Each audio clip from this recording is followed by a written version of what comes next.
Hello, എല്ലാവർക്കും നമസ്കാരം. ഇന്ന് നമ്മൾ ഒരു ബീറ്റ്റൂട്ട് ചമ്മന്തിയാണ് ഉണ്ടാക്കാൻ പോകുന്നത്. വീഡിയോ കണ്ട് ഇഷ്ടമായാൽ എല്ലാവരും ലൈക്ക് ചെയ്യണം, ഷെയർ ചെയ്യണം, സബ്സ്ക്രൈബ് ചെയ്യണം. സബ്സ്ക്രൈബ് ചെയ്യാതെ കാണുന്നവരുണ്ടെങ്കിൽ ഒന്ന് സബ്സ്ക്രൈബ് ചെയ്തേക്കണേ. ബീറ്റ്റൂട്ട് കഴിക്കാൻ ഇഷ്ടമില്ലാത്തവരുണ്ടെങ്കിൽ അവർക്കും ഇങ്ങനൊരു ചമ്മന്തി ഉണ്ടാക്കി കഴിഞ്ഞാൽ കഴിക്കാൻ പറ്റും. നമുക്ക് വീഡിയോയിലേക്ക് പോവാം.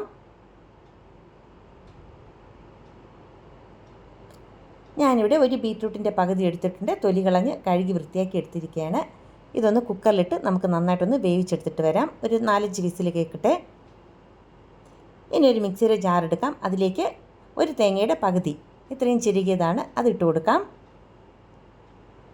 ഇതിലേക്ക് ഒരു ചെറിയ നെല്ലിക്ക വലിപ്പത്തിന് പുളി ഇട്ട് കൊടുക്കാം. 3-4 ചെറിയ ഉള്ളി, ചെറിയ കഷ്ണം ഇഞ്ചി, ഒരു പച്ചമുളക്, ആവശ്യത്തിന് ഉപ്പ്, നേരത്തെ വേവിച്ച് വെച്ചിരിക്കുന്ന ബീറ്റ്റൂട്ടിൻ്റെ 4-5 കഷ്ണം,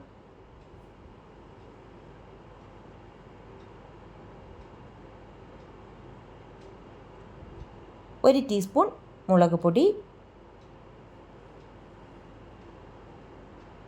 ഒരു തണ്ട് കറിവേപ്പില, ഇത്രയും ചേർത്ത് നമുക്കിതൊന്ന് നന്നായിട്ട് അരച്ചെടുത്തിട്ട് വരാം. ഇപ്പം ഞാൻ അരച്ചെടുത്തിട്ടുണ്ട്. അങ്ങനെ നമ്മുടെ ബീറ്റ്റൂട്ട് ചമ്മന്തി റെഡി ആയിട്ടുണ്ട്. നല്ല ടേസ്റ്റ് ആയിട്ടുള്ള ചമ്മന്തിയാണ്. ഇതെല്ലാവരും ഒന്ന് ഉണ്ടാക്കി നോക്കണം. ഈ വീഡിയോ കണ്ട് ഇഷ്ടമായാൽ എല്ലാവരും ലൈക്ക് ചെയ്യണം, ഷെയർ ചെയ്യണം, സബ്സ്ക്രൈബ് ചെയ്യണം. താങ്ക്